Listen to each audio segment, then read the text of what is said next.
हाँ जी, सारा बहन राम राम। मैं आपके साथ राजनी प्रसाद बबलू हूँ। आज जो हम पढ़ेंगे वो है वर्ल्ड बैंक।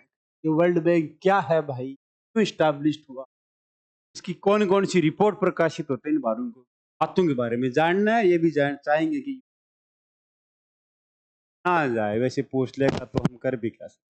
चलो, सबसे पहले क्वेश्चन। आप कहते हो कि भाई वर्ल्ड बैंक के बारे में आप सब जानते हो, पढ़ रखा होगा, तो इस क्वेश्चन का आंसर किसी तो ऐसा ही क्वेश्चन पूछते भाई ने यूपीएससी ने पूछा कि भारत आईसीएसआईडी, देखो वर्ल्ड बैंक की ये शाखा है, 5 साल मतलब international centre for settlement of investment dispute का सदस्य नहीं है। तो इसका मतलब क्या कि भारत वर्ल्ड बैंक के इस शाखा का सदस्य नहीं है, ये स्टेटमेंट करता है मैंने।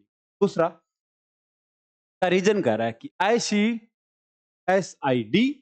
गरीब देशों को बुनियादी ढांचे के विकास के लिए ऋण देता है। क्या असर्शन और रीजनिंग सही है? अगर आपने वर्ल्ड बैंक के बारे में पढ़ा है, आप इसका जवाब दे दोगे। मैंने जवाब दिया कि भाई ये पहला सही है, ये दूसरा गलत है। रट लोगे? अब रटना नहीं है, समझ क्यों हुआ। ठीक है, चलो शुरुआत करते हैं। आंसर वैसे तो ये होगा, ए सही है, सी गलत है। क्वेश्चन बदल देगा अगली बार तो कैसे? रटना नहीं है ना, समझना है। वापिस इस क्वेश्चन को करेंगे, क्लास पूरी करेंगे। सबसे पहले आईएमएफ की स्थापना देखते हैं। तो वर्ल्ड बैंक समूह है, सॉरी आईएमएफ नाम है, गलती माफी, वर्ल्ड बैंक है ना। वर्ल्ड बैंक समूह, मुख्यालय वाशिंगटन डीसी, वर्तमान अध्यक्ष अजय बग्गा। सदस्यता की शर्त, किसी देश को वर्ल्ड बैंक का सदस्य बनने से पहले आईएमएफ का सदस्य बनना होना जरूरी है। वर्ल्ड बैंक का लक्ष्य क्या है? वर्ल्ड बैंक का लक्ष्य है कि चरम गरीबी को समाप्त करना। आईएमएफ का लक्ष्य चरम गरीबी नहीं, आईएमएफ है बैलेंस ऑफ पेमेंट। दोनों में अंतर यही याद रखना कि वो अगर किसी देश का भुगतान संतुलन बिगड़ गया, विदेशी मुद्रा खत्म हो गई या राजकोषीय नीति, तब आईएमएफ आएगा, थोड़े टाइम के लिए ऋण देता है। वर्ल्ड बैंक 30-30, 40-40 साल के लिए ऋण देता है। तो दोनों में अंतर ये ध्यान। तो पहले देखो वर्ल्ड बैंक बनी तो टारगेट अलग था कि भाई देशों का पुनर्निर्माण करना है, रिकंस्ट्रक्शन करना, डेवलप। अब क्या टारगेट? चरम गरीबी को समाप्त करना है। वर्ल्ड बैंक का पहला तो प्रतिदिन $1.90 से कम पर जीने वाले लोगों की संख्या 3% करनी 2030 तक। ये आपसे यूपीएससी बता देना करनी है। वर्ल्ड बैंक का ये टारगेट है। साझा समृद्धि को बढ़ावा देना, हर देश में निचले 40% लोगों की आय में वृद्धि। ये वर्ल्ड बैंक का क्या है? टारगेट है। अब आते हैं अपने टारगेट। वर्ल्ड बैंक बना कब, क्यों बना, कारण क्या है? देखो, सबको पता है हिटलर के बहुत सारे फैन भी होंगे, बहुत सारे हिटलर उटलर चिल्लाते हैं। उस हिटलर की वजह से पूरी दुनिया बर्बाद हुआ। क्या द्वितीय विश्व युद्ध के बाद में पूरी दुनिया की अर्थव्यवस्था बर्बाद हो गई, खत्म। तो जो देश जीते थे, उन जीते हुए देशों ने, जो मित्र राष्ट्र थे, उन्होंने ब्रिटेन वुड कॉन्फ्रेंस क्या की। ये ब्रिटेन वुड कॉन्फ्रेंस है ना, ये क्यों हुई? इसी ब्रिटेन वुड कॉन्फ्रेंस से आईएमएफ और वर्ल्ड बैंक की स्थापना। ब्रिटेन वुड कॉन्फ्रेंस हुई, क्यों हुई? इसलिए हुई कि कई देशों की मुद्रा की कीमत गिर गई वर्ल्ड वार के समय। बैंकिंग सिस्टम ठप हो गया, व्यापार एकदम ठप, कमजोर, कुछ नहीं हो रहा है? दुनिया की आर्थिक स्थिरता और पुनर्निर्माण की जरूरत थी। युद्ध के बाद देशों को पैसे, निवेश और वित्तीय सहायता की भी जरूरत। ये देश चाह भी नहीं रहे थे। जो 1930 में आर्थिक मंदी आई थी, लोग बैग भर भर के ले जा रहे पैसे और आधा बैग भर के ला रहे हैं सब। ये हालत हो गई थी 1930 में। इन चीजों से दूर करने के लिए ब्रिटेन वुड कॉन्फ्रेंस होती है। इस कॉन्फ्रेंस का उद्देश्य क्या था? पहला उद्देश्य एक स्थिर अंतरराष्ट्रीय मुद्रा मौद्रिक प्रणाली बना की, ताकि सभी देशों की मुद्राओं का विनिमय स्थिर रह सके। तो इन लोगों ने इस पहले उद्देश्य के आधार पर बनाया आईएमएफ। युद्ध से बर्बाद देशों की आर्थिक मदद करना, उसके लिए मतलब पुनर्निर्माण के लिए पैसा देना, रिकंस्ट्रक्शन, उन्होंने बनाया वर्ल्ड बैंक। तीसरा वैश्विक वित्तीय सहयोग में देश एक दूसरे में काम करे, सहयोग। चौथा भविष्य में वैश्विक आर्थिक संकटों को रोकना, भाई जो ना आए। अब क्यों भाई? सम्मेलन का नाम है ब्रिटेन वुड कॉन्फ्रेंस।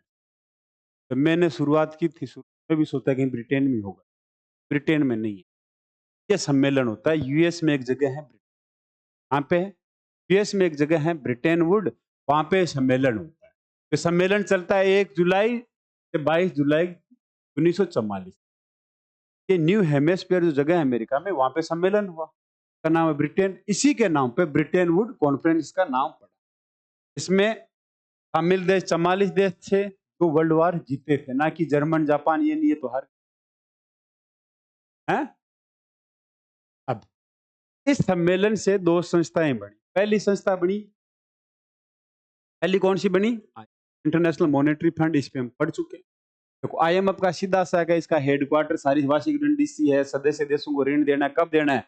जब उनका बीओपी, बैलेंस ऑफ पेमेंट, खराब हो जाता है या उसका विनिमय दरें, एक्सचेंज रेट बेकार होगी, तब आईएमएफ।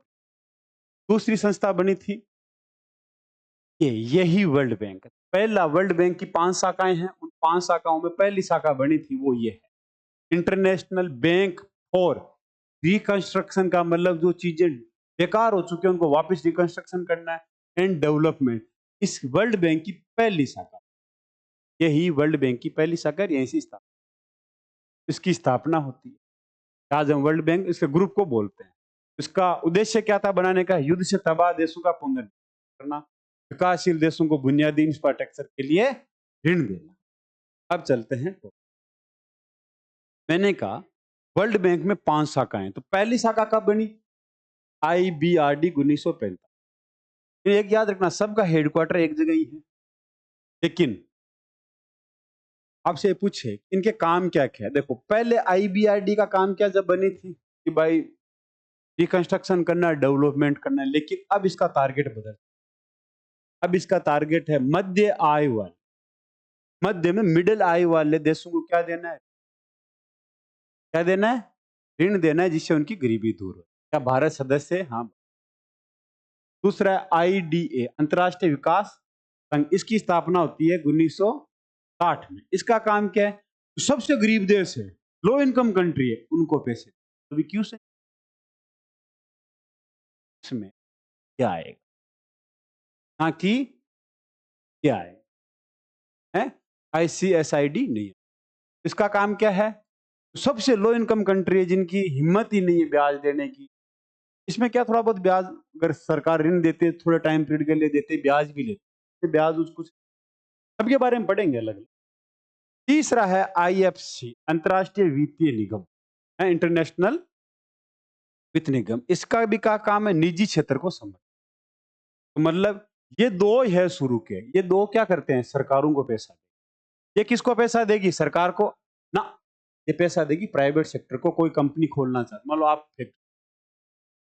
सोलर पावर प्लांट लगाना चाह रहे हो, एग्रीकल्चर पे, तो आपको ये दे सकते, सरकार को नहीं। दूसरा है बिग्गा, बहु पक्षीय निवेश गारंटी एजेंसी। मान लो कि आप और आप केन्या, यमन में इन्वेस्टमेंट करना चाहते हो, बाहर चल रहा है, का पैसा डूब गया तो गारंटी लेगा आपको, क्या देगा? निवेश को राजनीतिक जोखिमों से।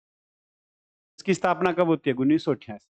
फिर है अंतर्राष्ट्रीय निवेश विवाद निपटान। मान लो कि आपने केन्या में लगा, केन्या ने आपकी कंपनी, वहां की सारी कंपनियों को कर दिया राष्ट्रीयकृत, आप तो यहाँ आपका मुद्दा ये सोल्व को। लेकिन क्या भारत भारत इसका सदस्य है? भारत इन 5 में से 4 का सदस्य है। अब चलो इन पांचों को अलग अलग पढ़ते हैं, पांचों को अलग अलग, ये नहीं कि एक साथ, पांचों को अलग। International bank of reconstruction and development सबसे पहले स्टैब्लिश होते हैं 1945 में स्टैब्लिश होते।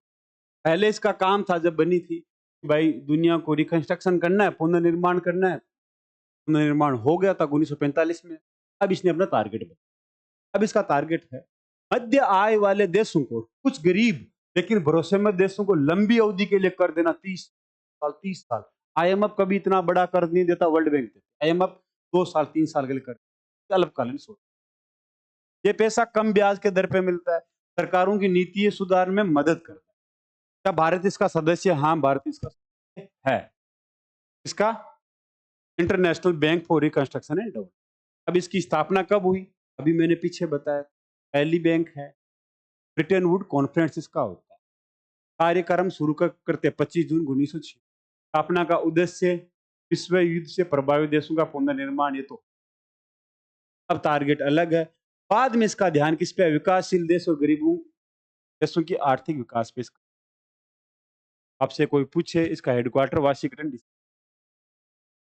आईबीडीआर का कार्य वापिस वही चीजें कि ये क्या करती है, कि मध्य आय वाले देशों को और ऋण चुकाने के में सक्षम निम्न आय वाले देशों की सरकारों को ऋण दे सकते हैं। लेकिन याद रखना, लो इनकम जो कंट्री है, जो ऋण चुकाने की क्षमता नहीं रखते, उनको ये लोन नहीं देगा। कौन? ये बिल्कुल भी लोन नहीं देगा। कौन? आईबीआर बिल्कुल भी लोन नहीं देगा, जीरो। को लोन देने का कोई मतलब नहीं है।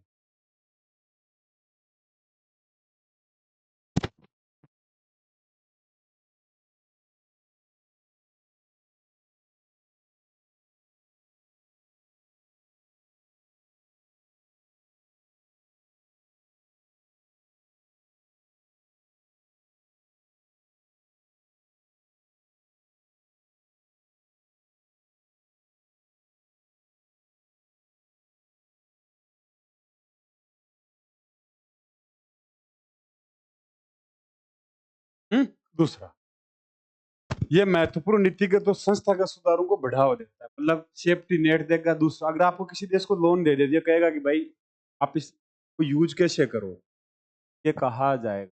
सेफ्टी नेट में भ्रष्टाचार को खत्म करोगे, पॉलिसी तय करेगी लोन देने। लोन देने के बाद में ये ध्यान भी रखेगा।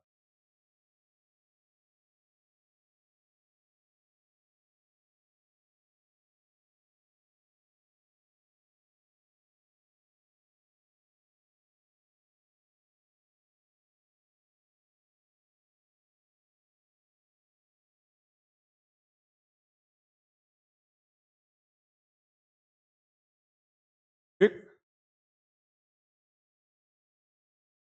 भारत की किस तरह से मदद की भाई? आईबीआरडी, आईबीडीआर ने भारत को तीन तरह से वित्तीय सहायता। भारत को लंबी अवधि के लिए ऋण चाहिए, मान लो सड़क बनानी है, रेलवे बनानी है, ठीक है।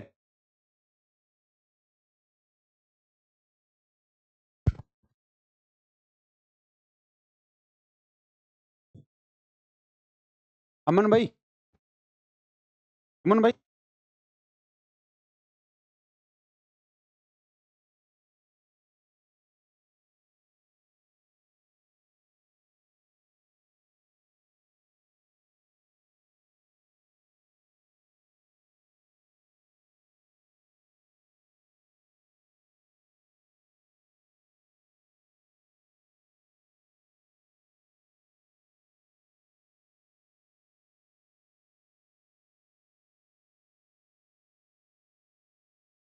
हाँ, हम कहाँ थे? देखो,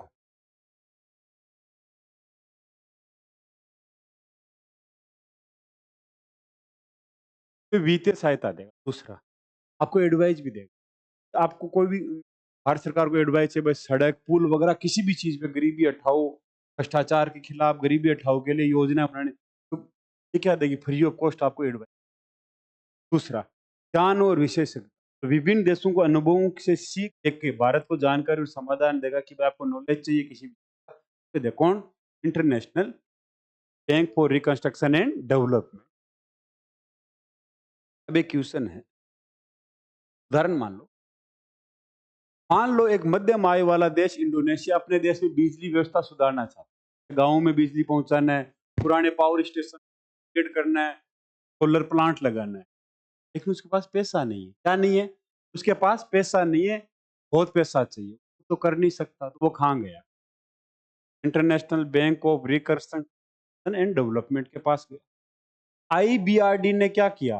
ऋण दिया, लेकिन ऋण दिया किसी लंबे टाइम के बाद। ठीक है, तो अभी नहीं दे सकता, 30 साल 20 साल के बाद में पैसा दे दे।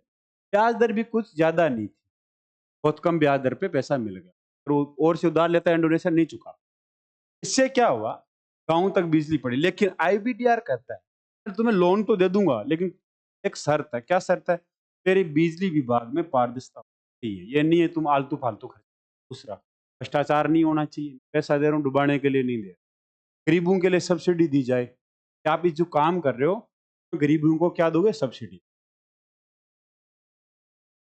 ठीक, अब इसके एक क्वेश्चन पूछे आपसे कोई,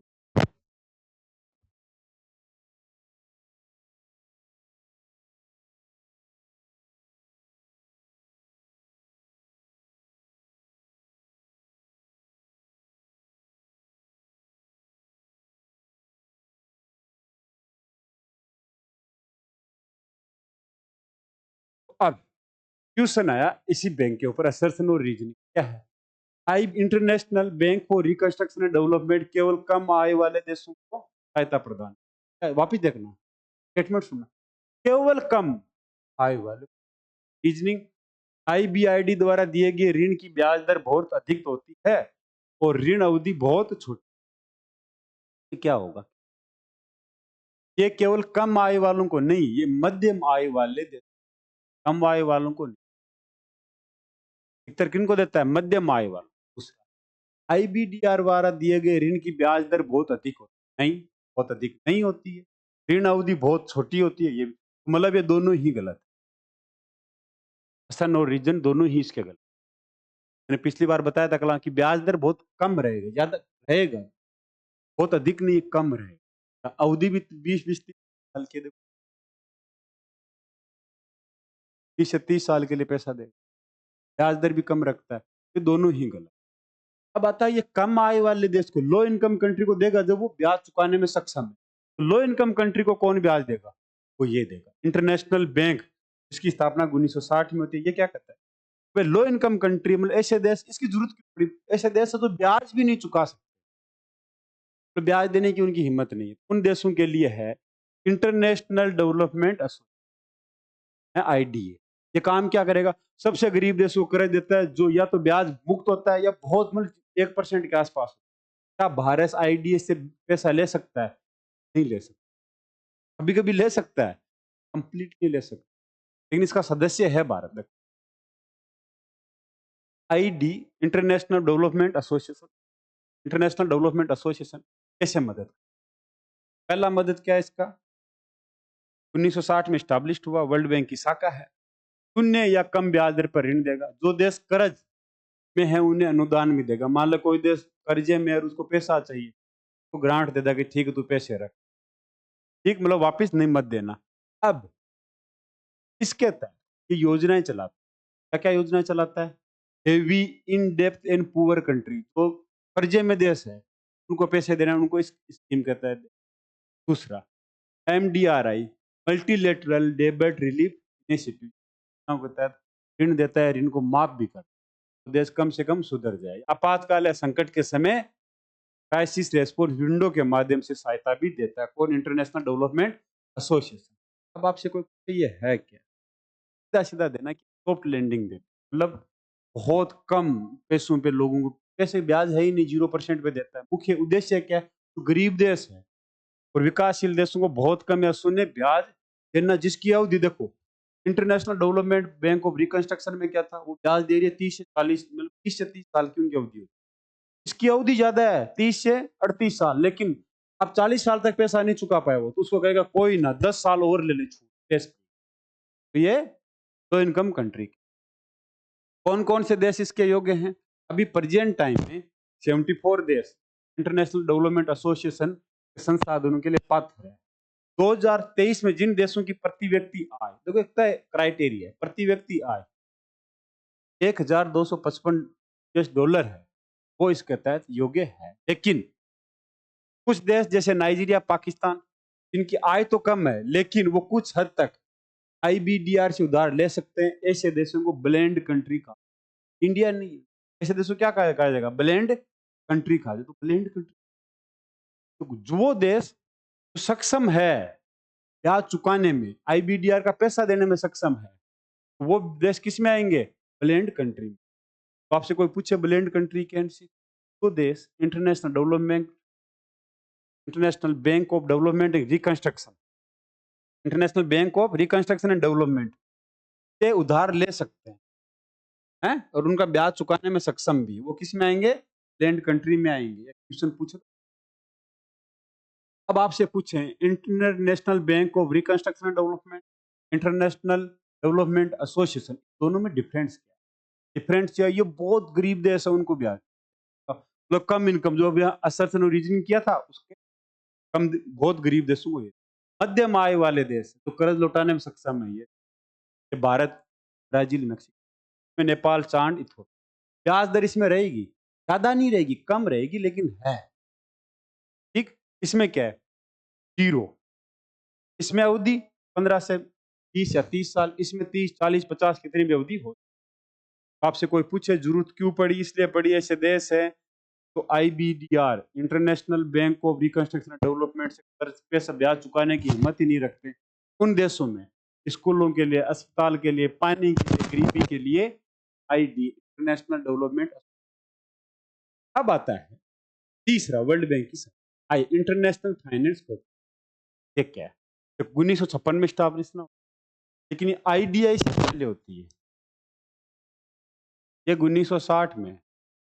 हुआ क्या कि मान लो कि ये आईडीआई और कंस्ट्रक्शन एंड, ये दोनों को किन किन को देती है, दोनों सरकार।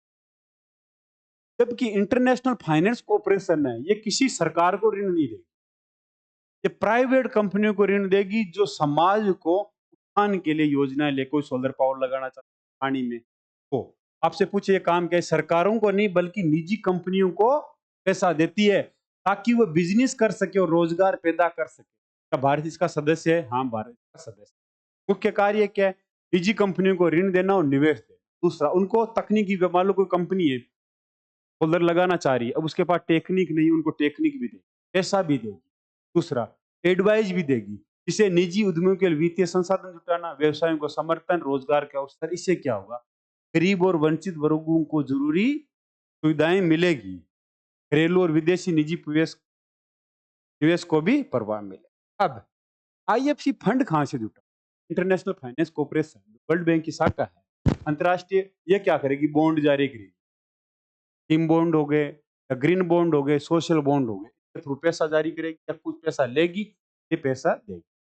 अभी भारत के लिए क्या क्या आया, नेशनल फाइनेंस मसाला बॉन्ड जारी, मसाला बॉन्ड भारत का ही है। तो पूछा है मसाला बॉन्ड, तो नाम मसाला एमडीएस मसाला वाला नहीं है, पढ़ेंगे अलग। मसाला बॉन्ड बॉन्ड का नाम है। अब आपसे कोई पूछे सरकारी बैंक क्या करती है, मान लो कि सरकारी बैंक हैं, वो कोई कंपनी गई, वो चाहते हैं कि भाई मैं गरीबी उन्मूलन कार्यक्रम के आधार पे स्कीम लेके आ रहा हूँ, बेनिफिट तो नहीं है लेकिन गरीबी दूर हो सकती है या फिर पिछले एरिया की जरूरतें पूरी हो सकती है। बैंक अधिकतर प्राइवेट कंपनियों को इसका क्या, क्या पता डूब गया तो सरकारी बैंक मान लो state bank, RBI, world bank, ज्यादातर सरकारों, पब्लिक सेक्टर को लोन, सरकारी बैंक अधिकतर उन्हीं को देगी। आईएफसी का फोकस पूरी तरह निजी कंपनियों पे होता है, खासकर क्योंकि रिस्क लेने की क्षमता। कई बार बैंक नए और छोटे व्यवसायों को लोन देने से डरते हैं, रिस्क है, जबकि आईएफसी क्या करती है, अगर कोई गरीबों के लिए हेल्थ केयर पे प्राइवेट कंपनी काम करना चाहती, क्या सोलर ऊर्जा है, रिन्यूएबल एनर्जी पे काम करना चाहते हैं, उनको पैसा। अब इन तीनों में अंतर क्या है, अंतर देख लेना, समझ जाओ।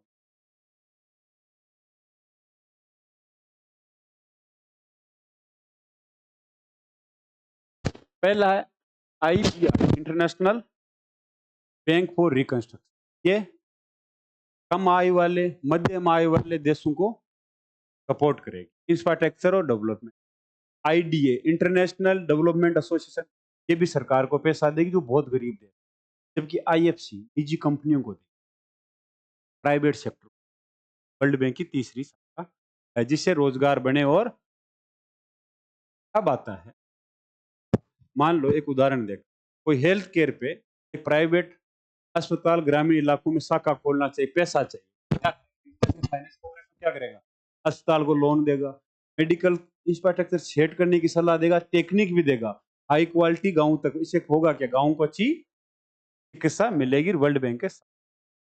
क्वेश्चन तो हमने पढ़ा है उसका निचोड़, इंटरनेशनल फाइनेंस कॉर्पोरेशन विकासशील देशों में निजी क्षेत्र को ऋण, निवेश व तकनीकी सहायता प्रदान करता है। क्या असर्सन सही है, बकवास कर रहे थे थोड़ी देर। इंटरनेशनल फाइनेंस कॉर्पोरेशन का उद्देश्य केवल सरकारी परियोजनाओं को समर्थन देना है ताकि आर्थिक, हाँ भाई सरकारी को तो निजी को ही देगा। असर्शन सही है, रीजनिंग गलत है। अब तय कर लो इसमें कौन सा सही। अब आता है, मान लो आप, कोई देश है जिसने केनिया में पैसा, मान लो यमन में पैसा लगा रहा है, जब यमन में भी हौती वाला वो चल रहा है।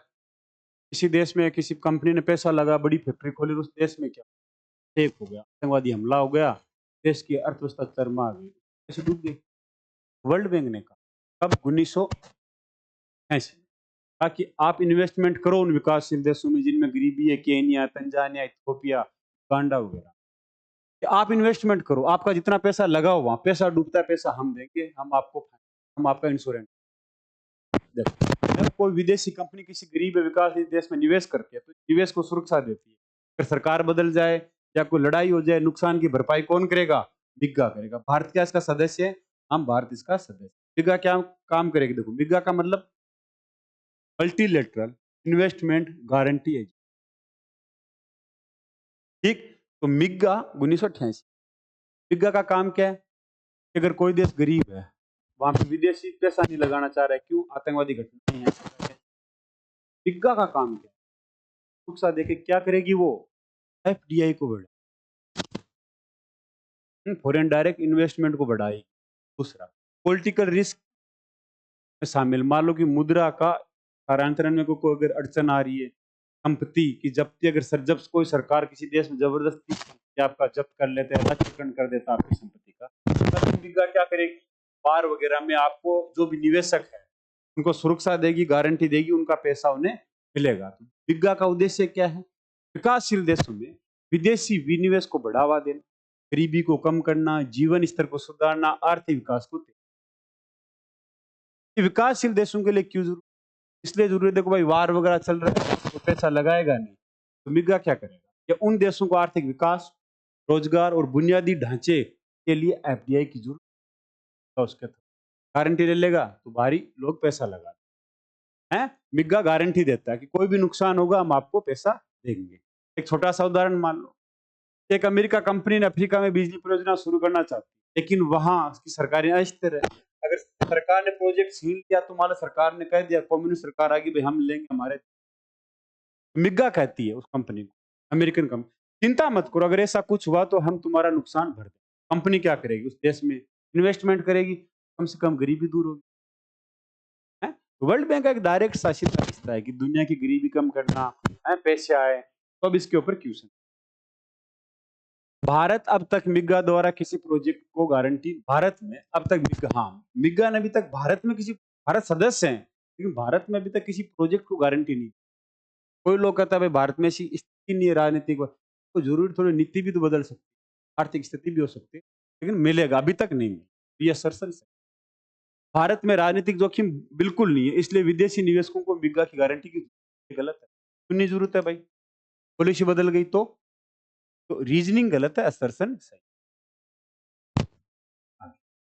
लास्ट 1966 में स्थापना होती है ICSID, international centre for settlement of investment dispute. देखो, इसका सीधा सा इंटरनेशनल सेंटर, मान लो ये एक देश है, इस आदमी ने इस देश में पैसा लगाया, यहाँ की सरकार ने क्या किया कि भाई इसकी संपत्ति को हड़प लिया या इनके कोई सेटलमेंट में कोई प्रॉब्लम आ गई, अब इन दोनों का आपस में लड़ाई चल रही। बिग्गा में क्या इंश्योरेंस है भाई, युद्ध हो गया, खत्म हो गया, तुम्हें पैसा मिले। इसमें मान लो कोई टैक्स ज्यादा लगा दिया इस कंपनी, तो इसके बीच में क्या आएगा? सेटलमेंट ऑफ इन्वेस्टमेंट डिस्प्यूट का जितना भी है ये कोर्ट के रूप में काम करेगी, इसका डिसीजन फाइनल है, अंतिम है, बाइंडिंग है। इसने डिसीजन दे दिया तो इस देश के अंदर ये है। एक याद रखना, भारत इसका मेंबर नहीं। क्यों नहीं है अभी पढ़ेंगे, क्योंकि इसका बाइंडिंग है, मतलब तो फिर हमारी संप्रभुता क्या है, हमारी सोच ऊपर भी तो सवाल उठा सकता है। ने फैसला दे दिया किसी विदेशी कंपनी के पक्ष में, हमारे सुनेगा ही नहीं ढंग से, तो भारत इसका मेंबर नहीं। भारत वर्ल्ड बैंक के 4 समूह का तो मेंबर है, लेकिन अंतिम 5वां international centre for settlement of investment dispute इसका मेंबर नहीं। जब किसी देश और विदेशी निवेशकों के बीच कोई झगड़ा हो जाए, डिस्प्यूट हो जाए, ये संस्था विवाद सुलझाने का काम करती है, भारत इसका नहीं है। अब क्या होगा?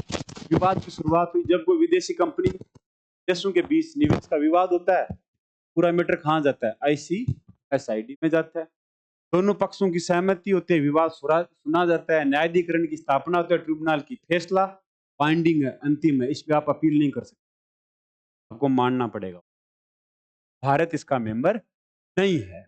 सपोज करो, वापस उदाहरण देते हैं, अमेरिका की एक तेल कंपनी है एक्सॉन मोबिल, वेनेजुला में तेल निकालने का बड़ा निवेश किया। वेनेजुला ने क्या किया, राष्ट्रीयकरण करके कंपनी को सरकार ने अपने कब्जे में, कंपनी ने कहा कि भाई राष्ट्रीयकरण करो, मुझे तो मेरा पैसा दो। वो कहाँ जाती है, आईसीआईडी में अपना केस दर्ज कराती है। आईसीआईडी केस का फैसला सुनते हैं 16,000 करोड़ रुपए वेनेजुला को बोल देना पड़ा। फिर वेनेजुला को भारत क्यों नहीं है सदस्य? भारत इसका सदस्य इसलिए नहीं है, संप्रभुता का मुद्दा। अगर भारत आईसीएसआईडी में शामिल हो जाता है वो फिर तो वो हमारे कानूनों से भी ऊपर, उसका बाइंडिंग अंतरराष्ट्रीय मंचों भारत के खिलाफ केस लड़ने का मौका मिल जाएगा। भारत को लगता है कि इससे उसकी कानूनी संप्रभुता असर पड़ेगा, जरूर पड़ेगा। अपील की अनुमति नहीं, मान लो कोई फैसला दे दिया विदेशी कंपनी के पक्ष में, अपील भी नहीं कर सकते। तो इसलिए भारत इसका मेंबर नहीं है। भारत का मानना है कि भाई पारदर्शिता नहीं है। अब देखो पहले के अनुभव, भारत के खिलाफ पहले भी कई विदेशी कंपनियों ने केस किया, एनर्जी वाला, इन पे कैपिटल गेन टैक्स लगाया था भारत सरकार ने, दोनों वहां पहुंच गए, फिर ये केस जीत गए हैं। इन अनुभवों के बाद भारत सरकार ने सोचा कि इस तरह के इन्वेस्टमेंट ट्रिब्यूनल पे भरोसा करना ठीक नहीं है। भारत ने क्या किया, इसको छोड़ के अपना खुद का मॉडल बनाया। क्या है, मॉडल ऑफ बायलैटरल इन्वेस्टमेंट 2015 में कोई भी देश से पहले उसके करा जाएगा आईसीडी में, घरेलू कानून के अनुसार ही बताया जाएगा, तभी अंतरराष्ट्रीय का सहारा लिया जाएगा। अब मतलब भारत का जो पहले का अनुभव है उसमें क्या, वोडाफोन में क्या हुआ था, वोडाफोन ने हज को खरीदा है, तो हज से भारत में कंपनी खरीदी 2007। भारत सरकार ने कहा कि भाई आपने खरीदा तो क्या कैपिटल गेन टैक्स हुआ? भारत सरकार ने कहा भाई कैपिटल गेन टैक्स दो। वोडाफोन ने कहा कि ये सौदा भारत से बाहर हुआ। भारत सरकार ने तो क्या हुआ, वोडाफोन कहा कि वो टैक्स नहीं देगा। भारत ने क्या किया, कानून लाए, वित्तीय अधिनियम का मतलब रेट्रोस्पेक्टिव, मतलब पीछे भी जाता। इस अधिनियम के अनुसार वोडाफोन को टैक्स, वोडाफोन ने टैक्स नहीं दिया और अंतरराष्ट्रीय न्यायालय में गया और वहां पे केस जीत गया। भारत को कार्रवाई को अनुचित माना और केस, दूसरा केस है क्रेन एनर्जी केस के अंदर कैपिटल गेन टैक्स में भारत सरकार ने रेट्रोस्पेक्टिव टैक्स मांगा, 10,000 करोड़ रुपए का दो।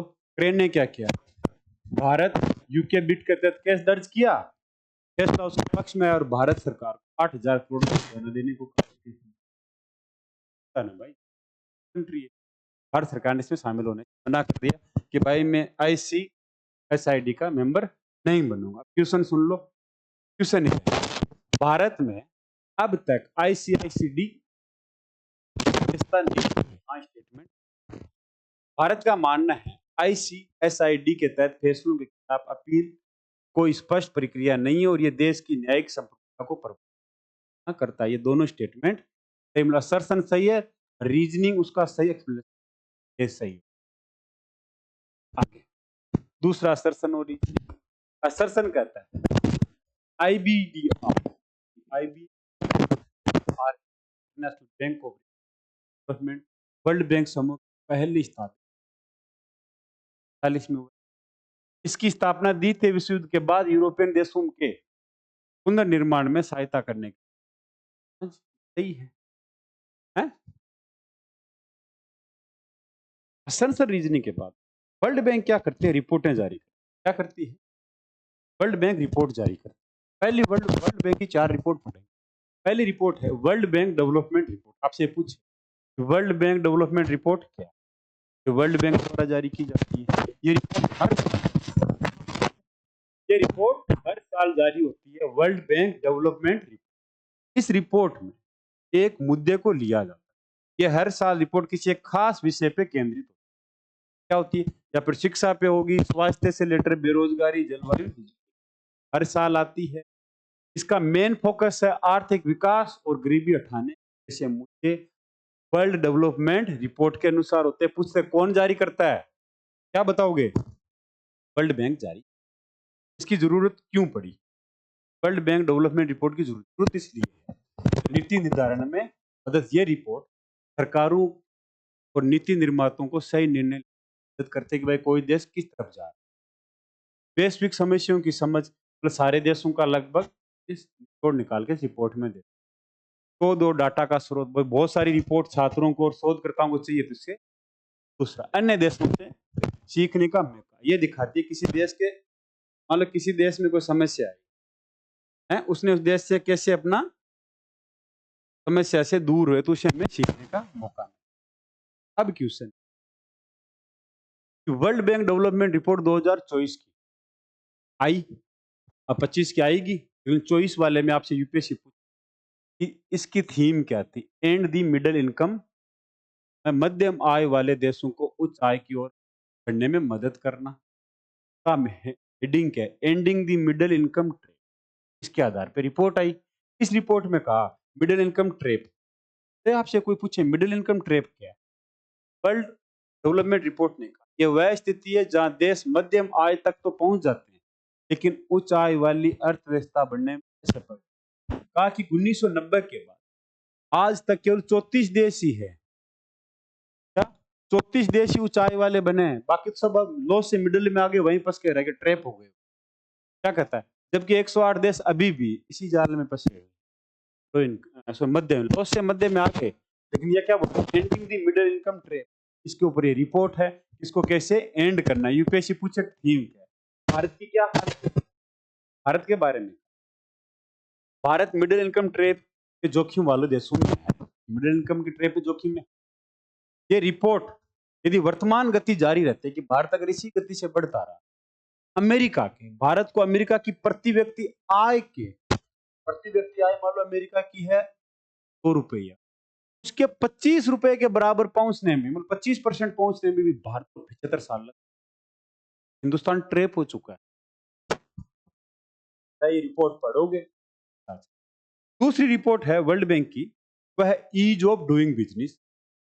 देखो इसके पैरामीटर थे, लेकिन काम बात यह है ये 2013 में आती है, 2020 में इसको बंद कर। लास्ट रिपोर्ट कब आती है? 2020 को बंद कर। ज्यादा नहीं, आपसे पूछे ईज ऑफ का मतलब है किसी देश को नया बिजनेस शुरू करने चलाने में कितना टाइम लेता। तो इसके 10 इंडिकेटर थे, ये याद रखना 10 इंडिकेटर थे, लेकिन ये बंद हो चुकी। क्या हो चुकी है? 2021 में डाटा मैनिपुलेशन की वजह से ईज ऑफ डूइंग बिजनेस बंद हो चुकी है। वर्ल्ड बैंक जारी करता था। ठीक, भारत की रैंकिंग में सुधार देखो, 2014 में 142 थी, 20 में 53 पहुंच चुका था। लेकिन अब क्या हो चुका, उसमें क्या हो चुका है? अब इसमें बंद कर दिया गया ईज ऑफ डूइंग इस रिपोर्ट। आगे चलते हैं, ग्लोबल ये रिपोर्ट दूसरी आती है।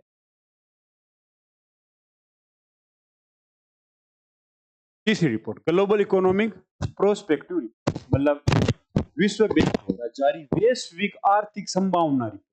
वैश्विक संभावना क्या रहेगी, भारत की जीडीपी कितनी बढ़ेगी, दुनिया की कितनी बढ़ेगी। तो इसने कहा है कि जनवरी में प्रकाशित नवी रिपोर्ट के अनुसार वैश्विक अर्थव्यवस्था वृद्धि दर कितनी रहेगी? 2.7 रहेगी। 25 इसने पहले ही बता दिया। प्रोस्पेक्टिव मतलब पहले से बता देना, ताकि जो कोविड से अभी भी कम है। कोविड से पहले 3.1 थी ना दुनिया की।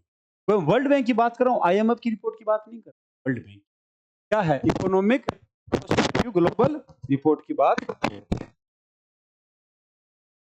अब ये रिपोर्ट है क्या भारत के बारे में? क्या ग्लोबल इकोनॉमिक प्रोस्पेक्टिव रिलीज कौन करता है?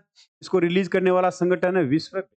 ये साल में कितनी बार रिलीज होती है? 2 बार, जनवरी और जून में। कब होती है? जनवरी और जून में रिपोर्ट लागू। मुख्य बिंदु ये है कि वर्ल्ड बैंक ने बोला है पूरी दुनिया की जीडीपी वैश्विक वृद्धि दर कितनी है? 2.7, जबकि ग्लोबल ग्रोथ है कोरोना के समय थी, कोरोना से पहले 3.1, तो अभी भी हम कम। भारत की स्थिति में बताएं, भारत की सबसे तेजी से बढ़ती प्रमुख अर्थव्यवस्था है। भारत की अर्थव्यवस्था बढ़ेगी 6.7। मुख्य कारण सेवा क्षेत्र मजबूत है, भारत का विनिर्माण, बुनियादी ढांचा, टैक्स सिस्टम। अब ये रिपोर्ट फर्स्ट टाइम कब आई थी? ग्लोबल इकोनॉमिक प्रोस्पेक्टिव रिपोर्ट 1990 से आ रही। दूसरा, इसने कहा कि दक्षिणी एशिया में क्षेत्रीय देखें तो भारत का सबसे बड़ा योगदान रहेगा और वहां की भी 6.2 की। वैश्विक इन्फ्लेशन देखेंगे तो कहा 2024 में 3.5% रहा है, तो इसके वैश्विक इन्फ्लेशन में गिरावट आई। आपसे कोई पूछे ग्लोबल इकोनॉमिक प्रोस्पेक्टिव रिपोर्ट के अनुसार भारत की ग्रोथ कितनी रहेगी, 6 पॉइंट कितनी है, 7%। कितना, 6.7। जबकि आईएमएफ की रिपोर्ट कहती है 6, वर्ल्ड बैंक की क्या कहती है, 6। फिर आती है वर्ल्ड बैंक की एक दूसरी, इस रिपोर्ट का नाम ग्लोबल फिन इंडेक्स डाटाबेस।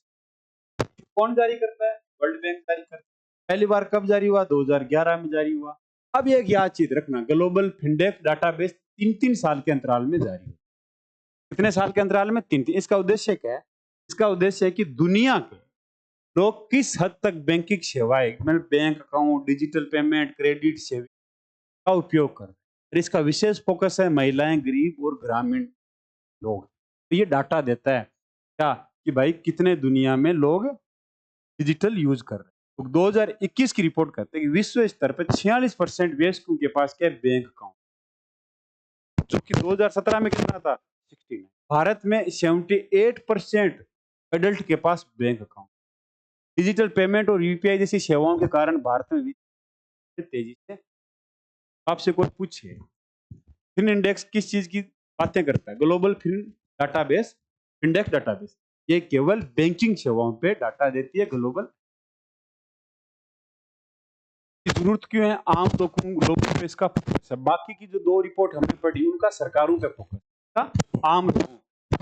बाकी रिपोर्ट जैसे ग्लोबल इकोनॉमिक प्रोस्पेक्ट या आईएमएफ की जो भी रिपोर्ट्स हैं, देश की आर्थिक प्रदर्शन को दर्शाते हैं, जीडीपी, इन्फ्लेशन, ये आम लोगों, बैंकों, लोगों के पास कितना बैंक खाते हैं, पेमेंट कैसे कर रहे हैं। लास्ट इसकी एक रिपोर्ट तो है पॉवर्टी एंड शेयर प्रोस्पेक्टिव, ये वर्ल्ड बैंक की ही। ये क्या, पॉवर्टी एंड शेयर प्रोस्पेक्टिव, मतलब एक महत्वपूर्ण रिपोर्ट है, हर साल आती है। वर्ल्ड बैंक इसको प्रकाशित करता है। उद्देश्य क्या है, गरीबी और साथ साथ में कि देश कैसे समृद्धि की तरफ बढ़ता है, आर्थिक असमानता पे रिपोर्ट जारी की जाती है। तो आपसे कोई पूछे ये रिपोर्ट कौन जारी करता है, ग्लोबल पॉवर्टी ट्रेंड के आधार पर देखो, poverty and share prospective report.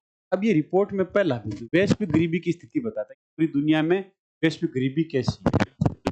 ठीक, कोविड महामारी के कारण क्या, जैसे 2020-21 लगभग 70 मिलियन लोग, उससे भी गरीबी नीचे रेखा के चले कोविड की वजह। सांझावर्ती शेयर समृद्धि के लाभों का अधिकांश हिस्सा उच्च आय वाले देशों को मिला, जबकि लो इनकम को तो मिला ही नहीं, असमानता बढ़।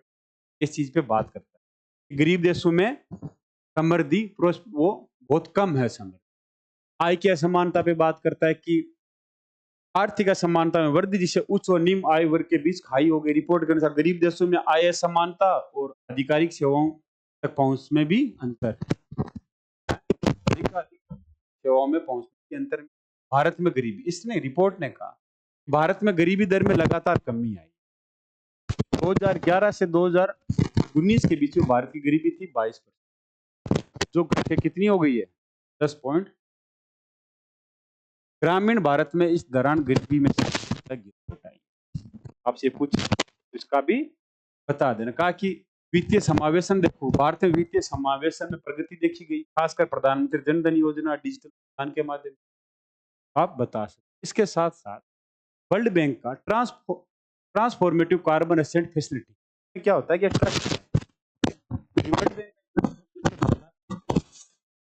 ट्रांसफॉर्मेटिव कार्बन एसेट फैसिलिटी, इसका विश्व बैंक द्वारा संचालित फंड का उद्देश्य विकासशील देश में कार्बन मूल्य निर्धारण करना और निम्न कार्बन प्रौद्योगिकियों में निजी निवेश को बढ़ाना। जो कार्बन कम छोड़ती है उनमें निजी निवेश को बढ़ाना, जलवायु परिवर्तन से निपटने के नवीन वित्तीय मॉडल या उनको तकनीक है जिनके माध्यम से उत्सर्जन कम हो। इसका उद्देश्य क्या है, कार्बन मूल्य निर्धारण करना। दूसरा, निम्न carbon investment, low carbon technology में इन्वेस्टमेंट के लिए लोगों को प्रोत्साहित करना। जलवायु नीतियों का समर्थन। तो भारत का उदाहरण देखो, भारत ने निम्न कार्बन प्रौद्योगिकी निवेश को बढ़ाने के लिए ईसीएफ ने नवीन ऊर्जा, सौर पवन ऊर्जा परियोजनाओं के लिए निवेश में समर्थन दिया, मतलब पैसा दिया। भारत सरकार ने प्रधानमंत्री उज्ज्वला योजना जैसे कार्यक्रम को टीएसएफ से समर्थन प्राप्त हुआ। हाँ जी प्राप्त हुआ। क्यों? वो स्वस्थ ऊर्जा की तरफ है, लो कार्बन की तरफ जा रहा है। उसका बता सकते हो क्यों? अब आपसे कोई पूछे, वर्ल्ड बैंक की रिपोर्ट है, रिपोर्टों को स्क्रीनशॉट देना, इसका उद्देश्य क्या है? अलग अलग। राम राम।